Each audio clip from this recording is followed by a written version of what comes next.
On June 1st, voters in the 1st Congressional District will decide who should replace Deb Haaland. Balloting is already underway, and expanded early voting starts May 15th. The Republican candidate is State Senator Mark Moores. As Albuquerque has grown more Democratic, he's hung on to his Northeast Heights district seat. Mr. Moores owns a medical testing lab, but he's been in politics for decades, serving as chief of staff to former Lieutenant Governor Walter Bradley. He spoke with senior producer Matt Grubbs about his priorities, his take on intra-party differences, and what role crime should play in the agenda of a U.S. congressman. Senator Mark Moores, good to see you. Thanks for spending some time with us. Thank you, Matt. Great to see you. Absolutely. So let's start with policing. Right off the bat. Right, exactly. It's kind of a weird one, right? Because you're running for Congress. Yep. Policing is usually a local issue. But let's talk a little bit about qualified immunity. That's something that New Mexico has recently addressed. What are your feelings on that? Is getting rid of it as a defense a good thing? No, it's not. And I voted against that in Santa Fe as a state senator, and I'll vote against repealing qualified immunity for law enforcement officers in Washington. You know, I think we're all incredibly concerned, and we've woken up as a country about some of the needs for reform with law enforcement. But you know what has really concerned me, Matt, is this vilification of law officers. What we need to do is we need to stand by them. You know, my opponent says the system is broken and we need to scrap the entire system. And that's not true. We need to stand by the law enforcement officers by giving them the training that they need to help serve us better. Also make sure they have the technology and the equipment that they need to serve us and protect our states. But what concerns me with the qualified immunity is that what we're having is a situation where law enforcement officers have to pause. They need to be able to react in situations that are life-endangering. And if they stop and they have to think about that, and that pause leads to the death of a citizen or even their death, that is very concerning. It can be very, very dangerous, that my opponent actually supports.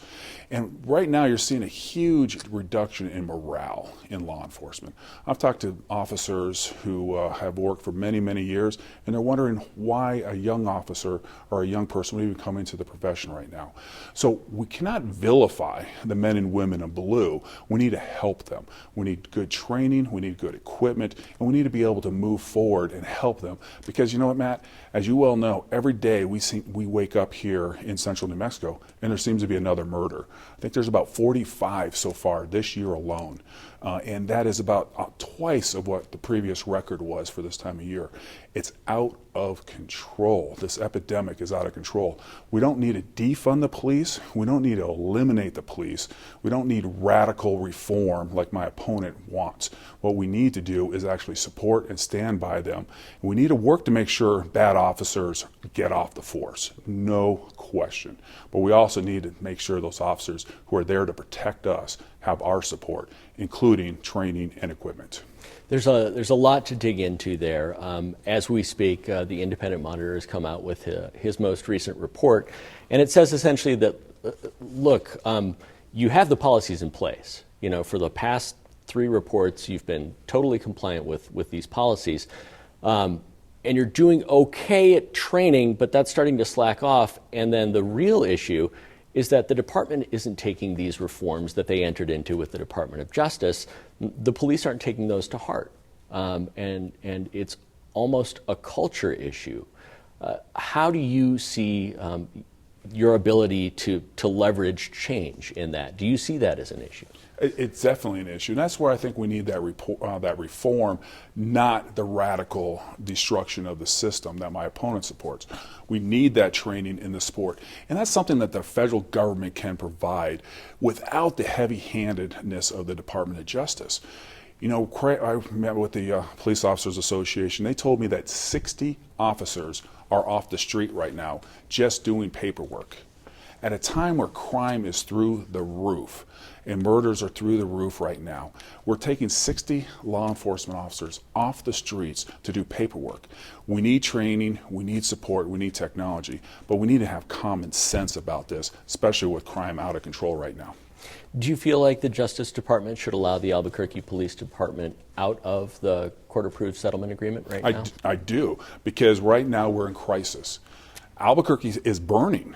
and it seems like the politicians are playing the fiddle.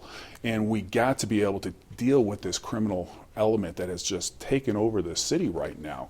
And we have to be able to address that right now, or we're not going to have economic development. We're not going to have new jobs here in town. We're going to see this continuation of this brain drain that we see in New Mexico as our young people move. We saw incredible stagnation this last 10 years of population growth. And that's a number of factors. And part of that is the out of control crime that's happening in central New Mexico. As families and businesses are looking, where are we going to go? Are they really going to go to New Mexico, where every morning you wake up and you see a new murder happen within our town, and the schools are underperforming, and job opportunities for their children aren't here? So that is part of what is happening, and crime is a huge central part of that. Your critics are going to say, if we go back to the way it was before, without having completed the reforms, we're going to go back to a system in which bad cops, and you've mentioned they exist, they were costing the city tens of millions of dollars in settlements. There were huge demonstrations in cities on the East Coast with a $6 million settlement. I can think of in Baltimore. We were outpacing that by many, many times. Is that really the system you want to go back to? We need reform. We know we need improvements in the system. We don't need to scrap the system and destroy the system, as my opponent is calling for. We need to reprove it. We need to get the bad cops and have that oversight off the street. But we also need to give them support, the technology, and what they need to do their job. We can't vilify the men and women who are coming in to protect us and going into dangerous situations and expect them to be there when we are in trouble. Who's going to show up for murders and rape investigations if we just drive all the cops and consider the cops the bad guys? You talked a little bit about your opponent, and you've used the word radical to describe her. The idea that we need to reform the system in a broad way, that does feel radical to you when it comes to public safety and policing? We need to reform the system. My opponent is radical because she has said that we need to pass the BREATHE Act. And I encourage the viewers to go to breatheact.org and look at what she's proposing at. It is the complete destruction of the law enforcement system. Her proposal, according to their own website, eliminates the police, prison, and all punishment paradigm. That's their words. It is completely defunding federal institutions like the DEA, ICE, the Border Patrol, task force, including the FBI terrorism task force. The bill she supports takes away federal funding for bulletproof armor for police officers. It even goes as far as saying drug-sniffing dogs cannot be allowed in federal agencies anymore. Who believes that is not a radical agenda? In fact, Matt, that bill says federal law enforcement officers cannot go within 1,000 feet of a school or a bus stop. How is that making sense? Who is the criminal that her radical proposal that she supports in that situation?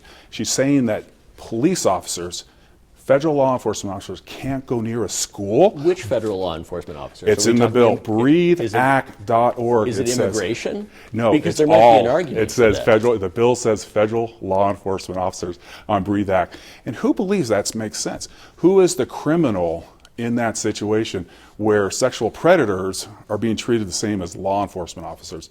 And that's just a radical agenda.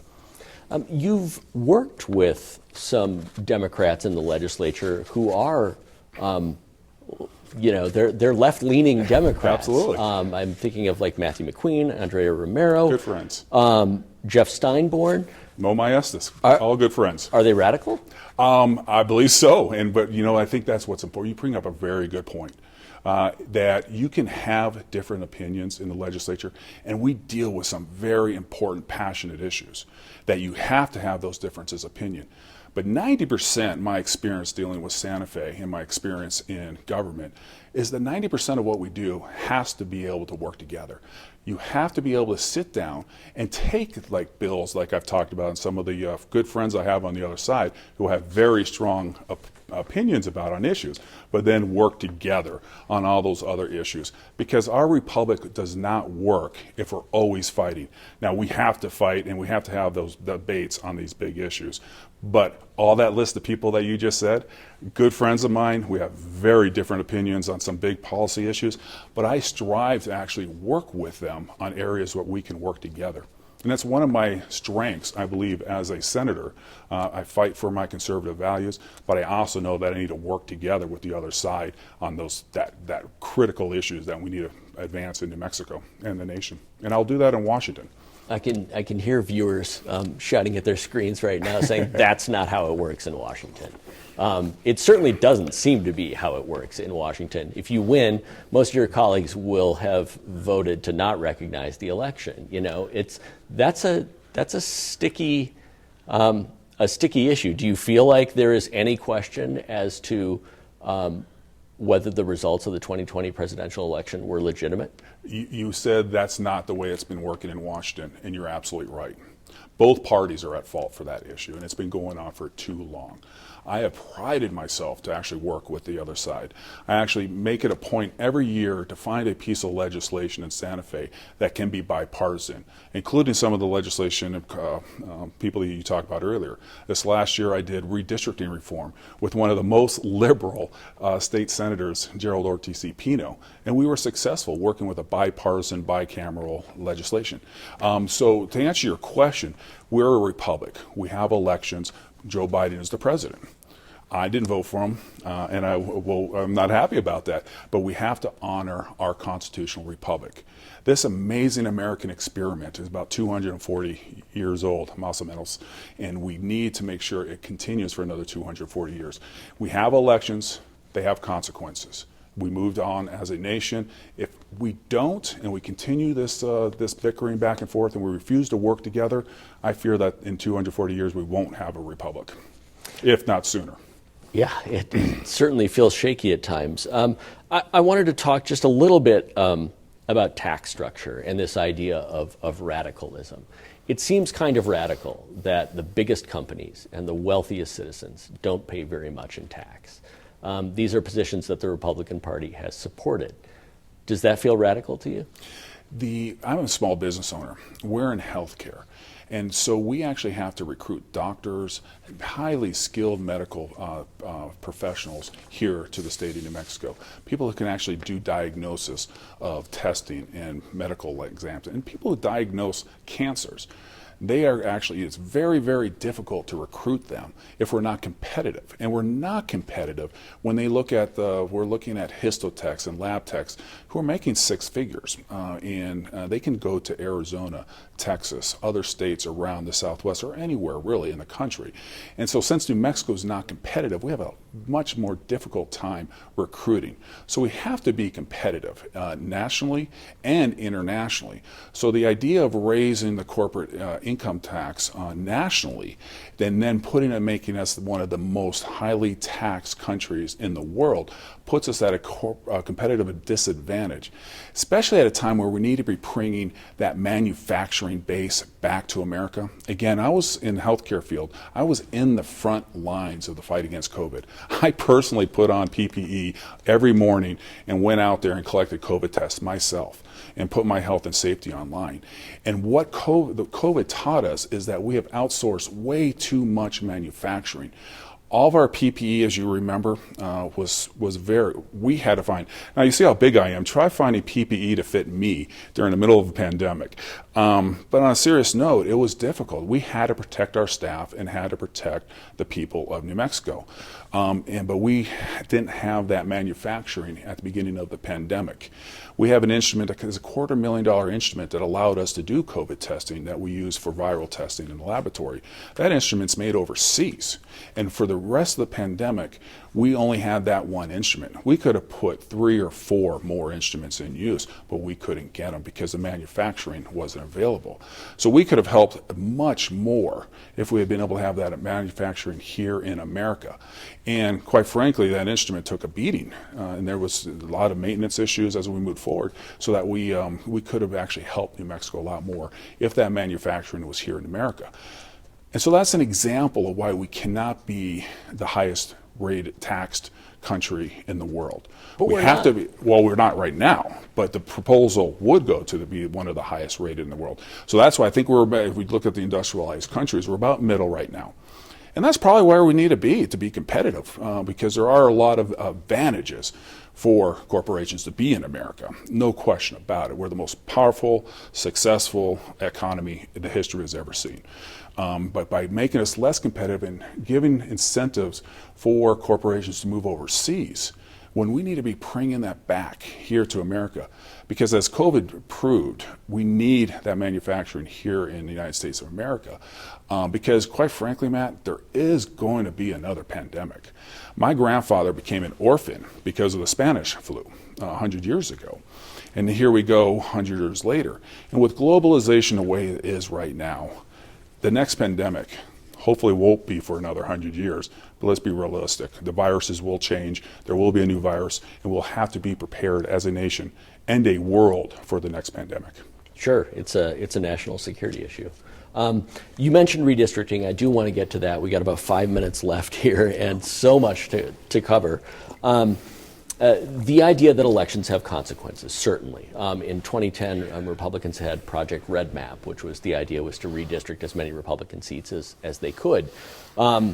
Now Democrats are in control. I'm not sure. Can you blame them for not wanting? You know, the Speaker of the House, Brian Eaglehoff, was sort of resistant to this idea of a redistricting commission, which you did get passed in some form. But can you blame them for saying, like, well, wait a second, it's our turn. Elections do have consequences. That's the problem with politics and redistricting right now, because that's what happens every 10 years. It's not a Republican issue. It's not a Democrat issue. It is about our fundamental democracy in our republic. And that's where redistricting has always been in New Mexico. It has been that blood sport of legislators protecting their own districts and incumbents drawing their districts and taking their house and drawing their districts around and themselves to protect themselves. In New Mexico, it was literally a process of incumbents picking their voters as opposed to voters picking their legislature, and that's a Republican and Democrat issue. It's not one or the other is better or worse, because it is an exercise in raw political power, and it's also an exercise in caucus control. The leaders of the caucuses love drawing their potential opponents for leadership out of their districts. So it is not a Republican-Democrat issue. It is about just raw power.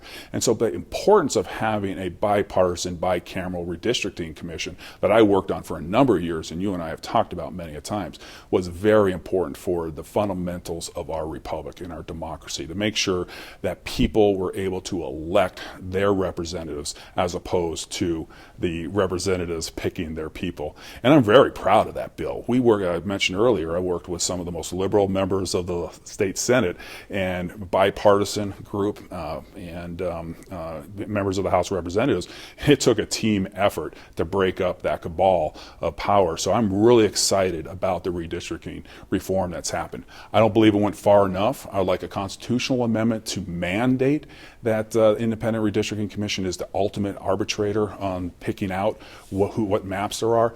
But what we did this year in a bipartisan, bicameral way really moved the ball forward. Okay, about 90 seconds left. Climate change, how serious an issue is it right now?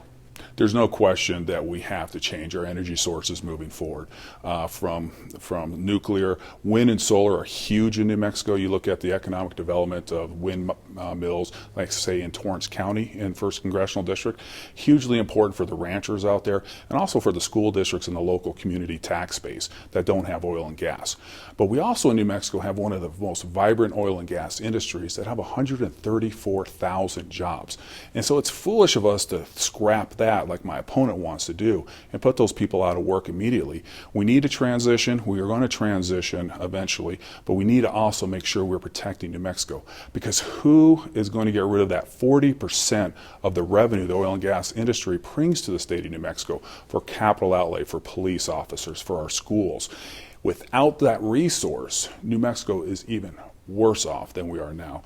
So it is foolish to actually cut off that huge opportunity for New Mexico to invest in itself for the future as we transition to new energy sources. Lastly, and really quick, we just have a few seconds left. Both you and your opponent have run attack ads. They're a fact of life, a fact of campaigning. She has, in fact, run a bill that would lower income tax for senior citizens who are collecting Social Security. She signed a bill that would do that, but she didn't do anything. She didn't do anything during the pandemic. That was 2020. Her party is in full control of the state legislature. They passed every one of their agenda items this last year that they wanted to. And when it came down to protecting seniors, she was nowhere to be found. I stood up on the Senate floor during the tax bill and ran an amendment. And the ironic thing, when I ran that amendment, all the Democrat senators who had signed on as sponsors to that bill, they voted no. They had the power to protect our seniors as the governor, in control of the governorship, the House, and the Senate by almost 2-to-1 margins. They passed every one of their agenda items. So what they said is, we're going to sign this bill, but it's not really our agenda, and we're not going to really do this. That's what politicians do, not leaders. So what you need to do is actually, when you say something, you do it. You just don't put your name on a piece of legislation and say you do something, because I think that's what New Mexicans are tired of. It's politicians serving themselves, not the people of New Mexico. Mark Morris, we're out of time, but we thank you for yours. Thank you. Thank you so much.